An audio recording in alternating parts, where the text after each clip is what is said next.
¿Cómo se debe leer la Biblia? 7 pasos. Paso 1. Comienza con los evangelios. En su orden, ¿no? Mateo, Marcos, Lucas y Juan. Leyéndolos conocerás que Dios quiere hacer contigo un nuevo pacto, cuyo único mediador es Jesucristo y cuyo único mensaje es el Evangelio de Jesucristo.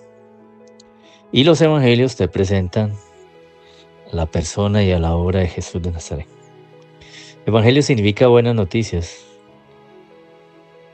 El nuevo pacto es diferente al que en el pasado Dios hizo con la nación de Israel, el antiguo pacto, el cual debes conocer a su tiempo. Conocerlo ahora en lugar de aclararte te confundirá. Paso número 2. Al terminar los evangelios comienzas con Hechos de los Apóstoles. Porque al leer este libro conocerás la verdadera historia de cómo comenzó la iglesia cristiana en el mundo. En este punto hay que hacer una aclaración. La iglesia no está conformada solo por los miembros de alguna institución, alguna congregación o denominación en particular, sino que la constituyen, como dice el apóstol Pablo en 1 Corintios capítulo 1, versículo 2, todos los que en cualquier lugar invocan el nombre de nuestro Señor Jesucristo.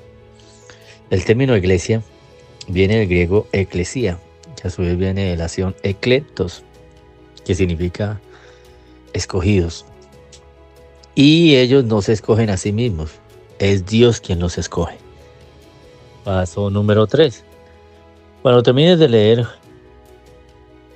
Hechos de los Apóstoles, continúa con las cartas del Nuevo Testamento en el orden que aparece, desde Romanos hasta Judas, que queda justo antes del Apocalipsis. Cuando llegues a Judas y termines de leerlo, detente allí y no vayas a seguir con el Apocalipsis, pues aún no tienes herramientas para comprenderlo y es un libro bien difícil. Recuerda que el objetivo de estos pasos es evitar que te confundas al leer la Biblia. Una mención especial. En las cartas del Nuevo Testamento está prácticamente la doctrina definida de la iglesia cristiana, es decir, lo que cree la iglesia cristiana. Dios utilizó a una persona como el apóstol Pablo para definir la doctrina y casi en su mayoría, aunque la labor del apóstol Pedro y Santiago, los demás, también en las cartas universales hicieron un gran aporte. Por lo tanto, los evangelios te plantean el conocer a la persona de Jesús de Nazaret, conocer lo que hizo por ti.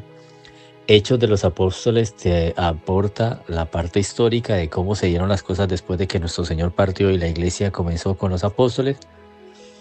Y las cartas del Nuevo Testamento se centran en la enseñanza. Los límites de enseñanza de la iglesia cristiana que tienen un solo nombre, la sana doctrina de la iglesia de Cristo. Paso número 4. Lee los Salmos, Proverbios, Eclesiastés y Cantar de los Cantares. Es decir, ya entras al Antiguo Testamento.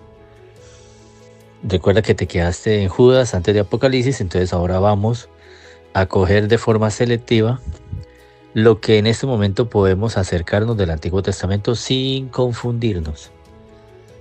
¿Ok?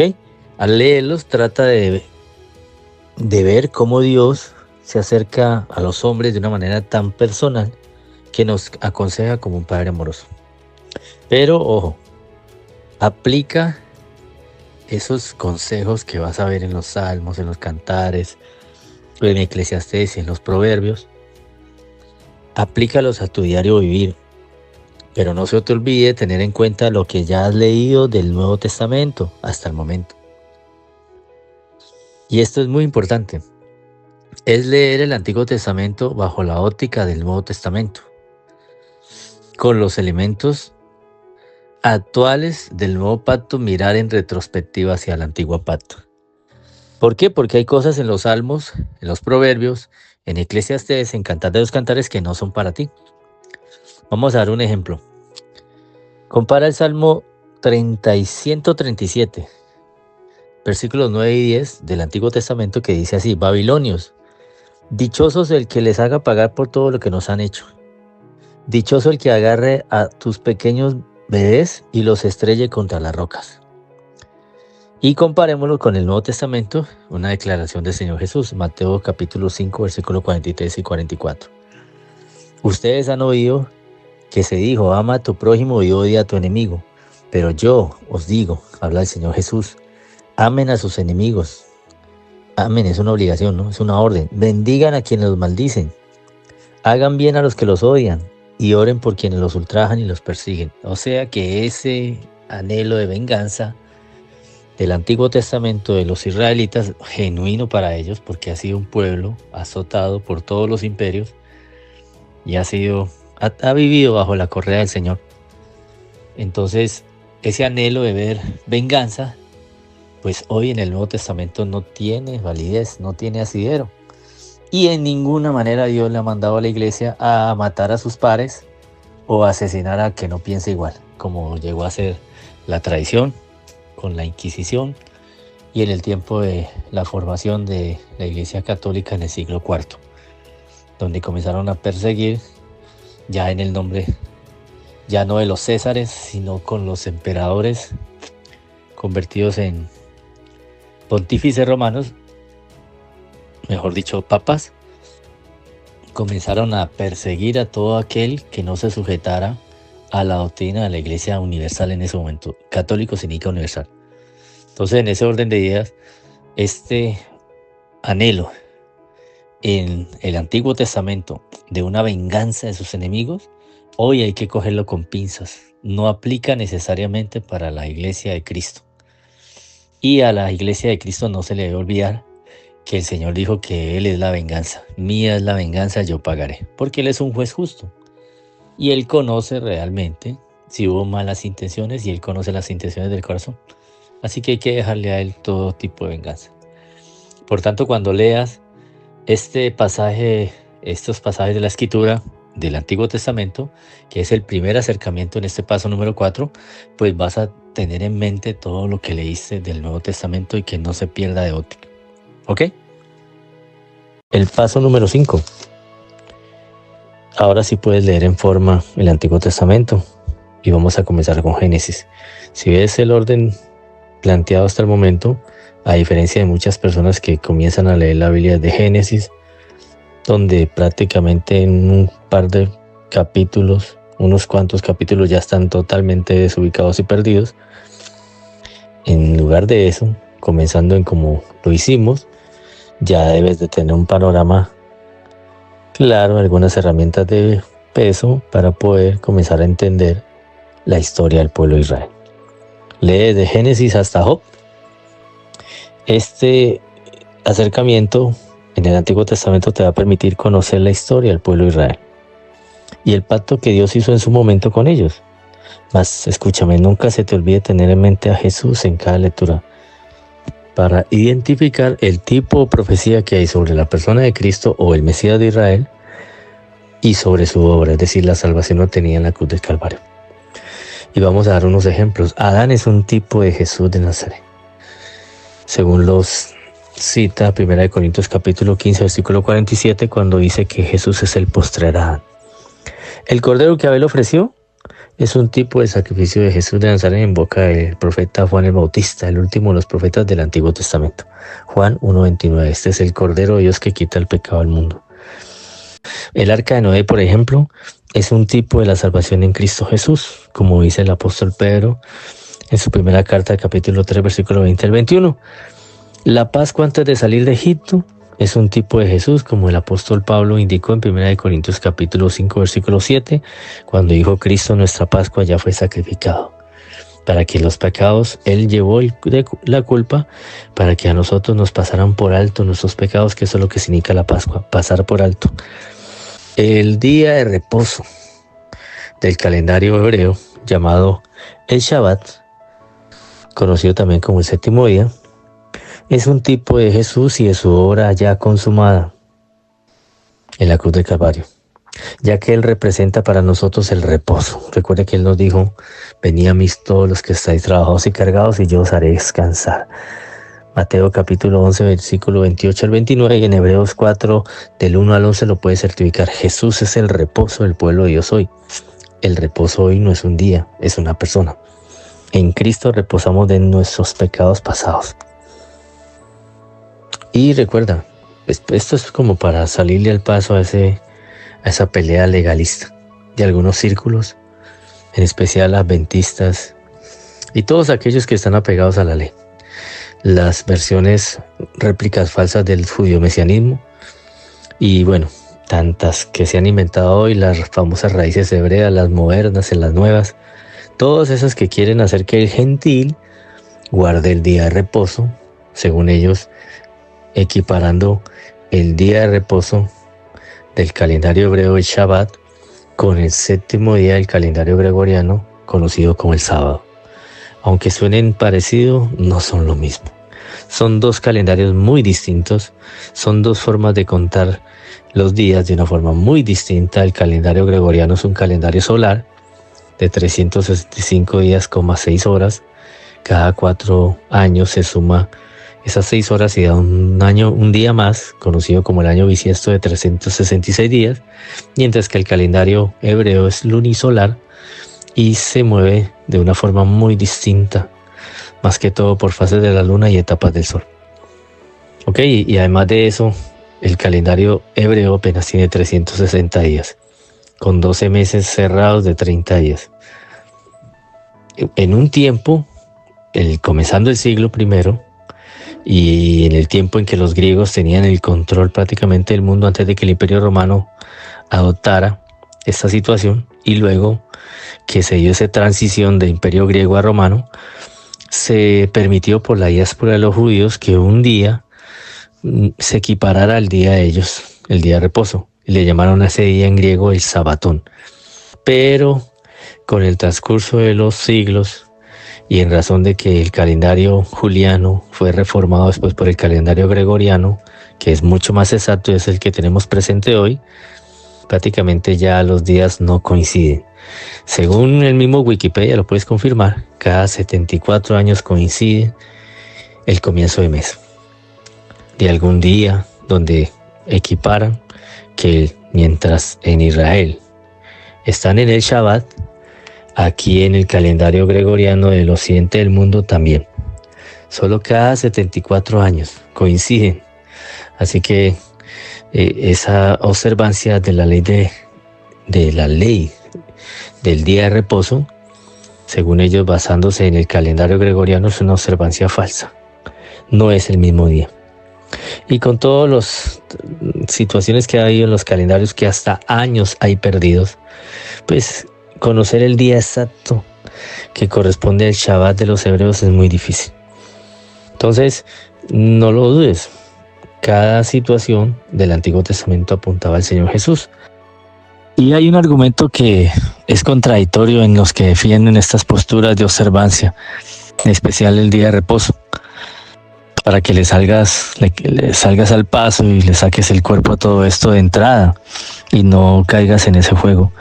Y es que ellos aluden pues a algo más puro por el hecho de echar mano del calendario hebreo y supuestamente guardar el Shabbat, pero lo hacen en un día del calendario gregoriano que es dedicado a un astro. Y te lo voy a presentar de esta forma. Todos los días del calendario gregoriano son dedicados a los astros del cielo. Eso siguiendo una línea que está en Deuteronomio capítulo 4, versículo 19. Ya vamos a leerte el texto. Pero mira, el lunes es dedicado a la luna. El martes es dedicado a Marte. El miércoles es dedicado a Mercurio. El jueves es dedicado al planeta Júpiter. El viernes es dedicado al planeta Venus. El domingo es dedicado al sol. Eso lo reconocen ellos.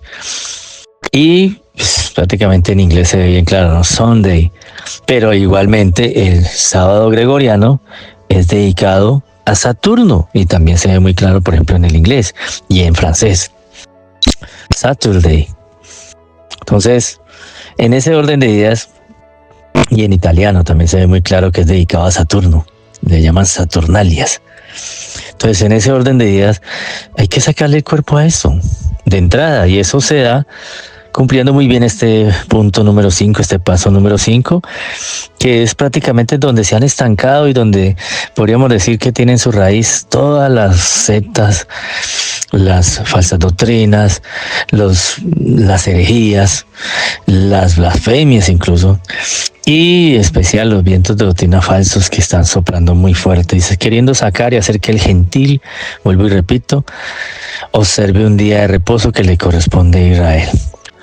Mira, en Deuteronomio 4, que te lo mencioné ahora, el Moisés le hace un resumen al pueblo de Israel recordándoles el momento en que recibieron la ley allá en Sinaí, que es en el primer capítulo, o el primer registro está en eso, capítulo 20.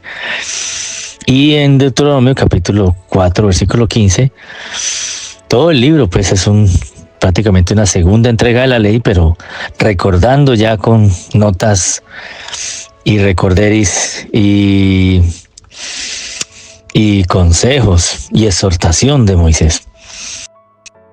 Y le decía el Señor a Moisés: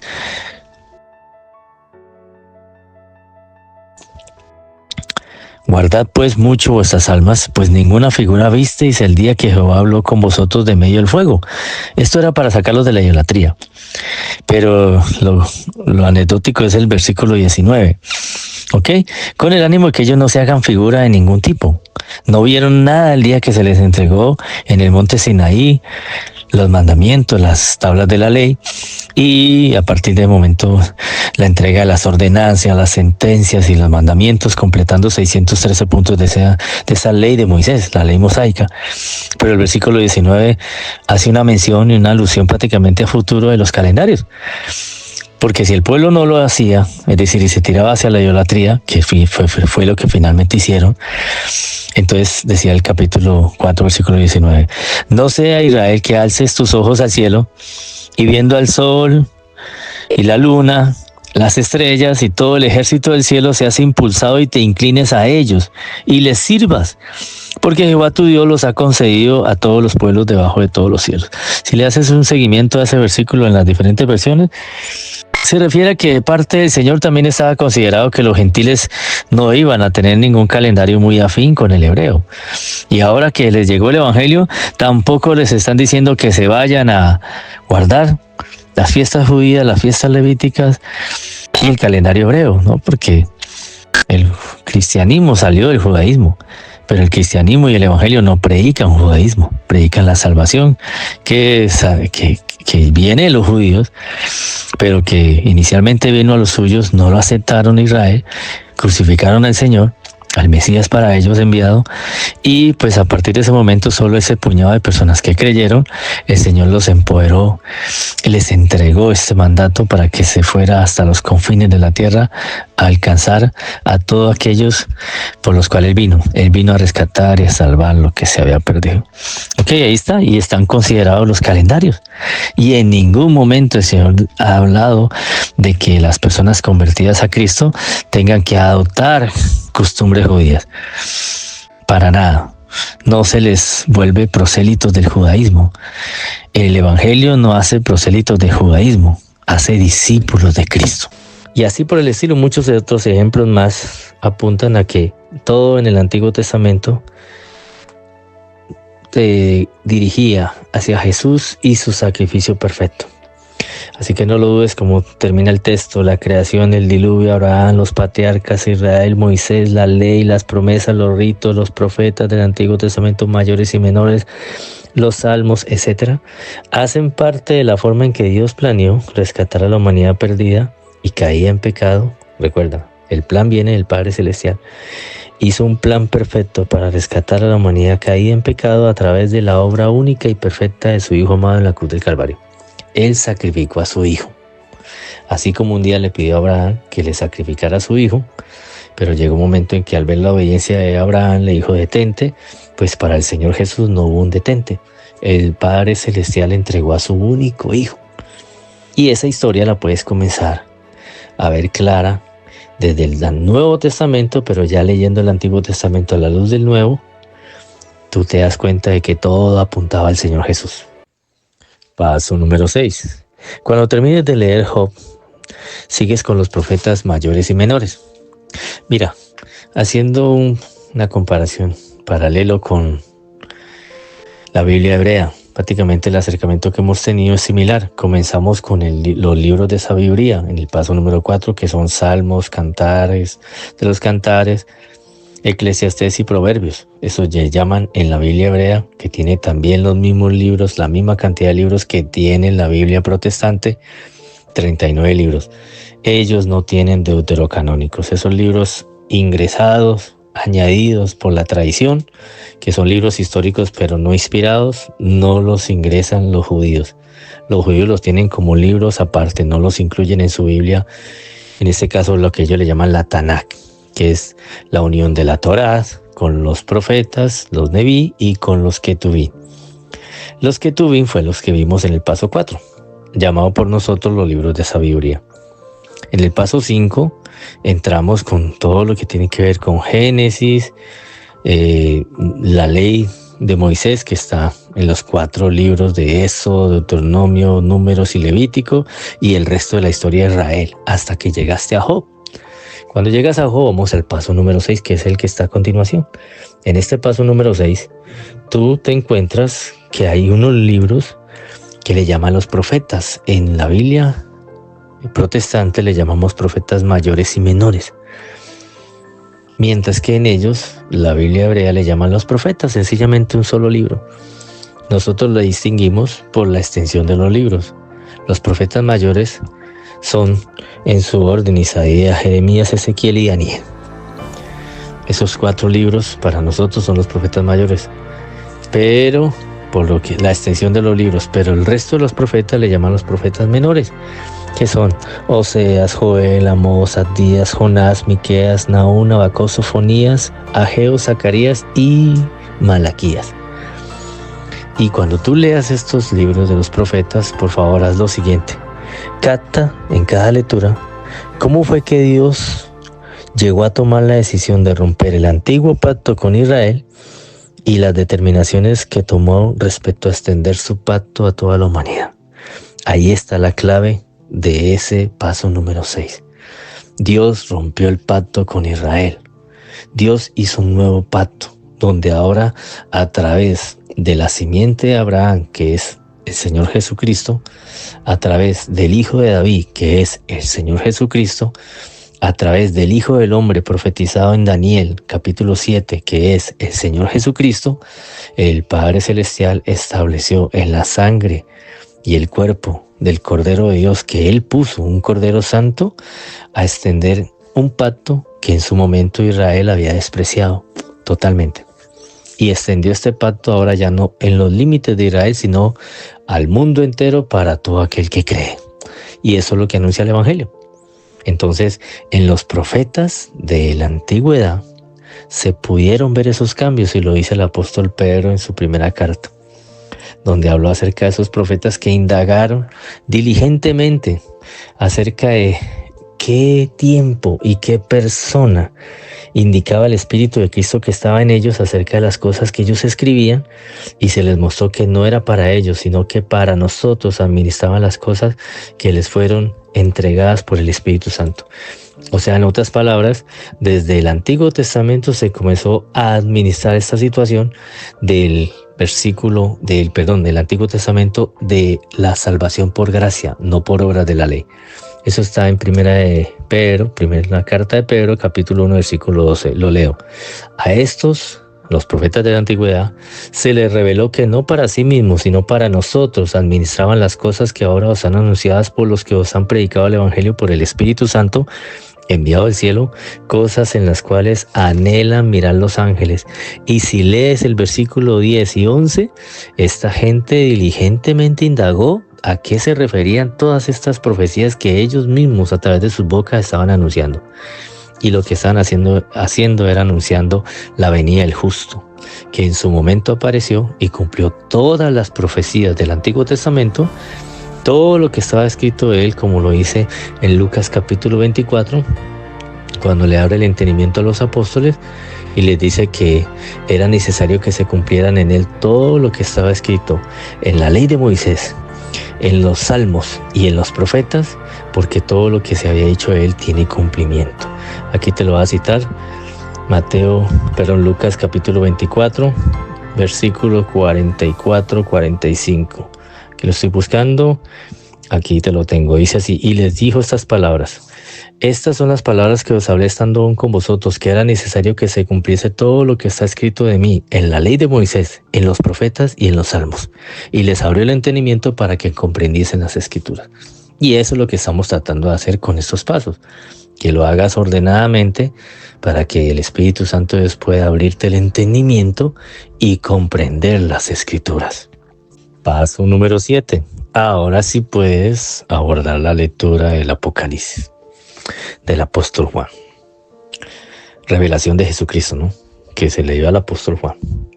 Ya tienes herramientas de peso para poder leer y entender y comprender y asimilar este libro, que es el colofón de la Biblia. Así como Génesis es el comienzo de todo, Apocalipsis es el final de todo. Sin el Apocalipsis, la Biblia es un libro inconcluso. En Apocalipsis está todo el final de esta historia. Así que a estas alturas, habiendo hecho en forma organizada los primeros 6 pasos, prácticamente le diste vuelta a toda la Biblia y ya puedes cerrar y no haces como algunas personas que comienzan un libro por el final. No, ahora sí puedes abordar el final de este libro maravilloso llamado la Biblia, la palabra de Dios, inspirada a los hombres a través del Espíritu Santo. A esta altura ya debes de tener un panorama claro de la palabra del Señor, lo cual es la base para que el mismo Espíritu de Dios te comience a llevar a revelaciones más profundas del conocimiento y del poder de Dios. Revelaciones dentro de las Escrituras. Nada de revelaciones extrañas, externas, inspiraciones raras. Nada de eso, absolutamente nada de eso. Y para que repases cómo está tu comprensión de las Escrituras, puedes coger libros complicados del Nuevo Testamento como Romanos, el tratado teológico por excelencia, Efesios, una de las cartas de más profundidad espiritual que hay, Colosenses, otra de las cartas de bastante alcance espiritual, y Hebreos, que es una carta para judíos cristianos de aquel tiempo, antes de que fuera destruido el Estado judío en el año 70 y antes de que fueran dispersos los judíos por el mundo entero.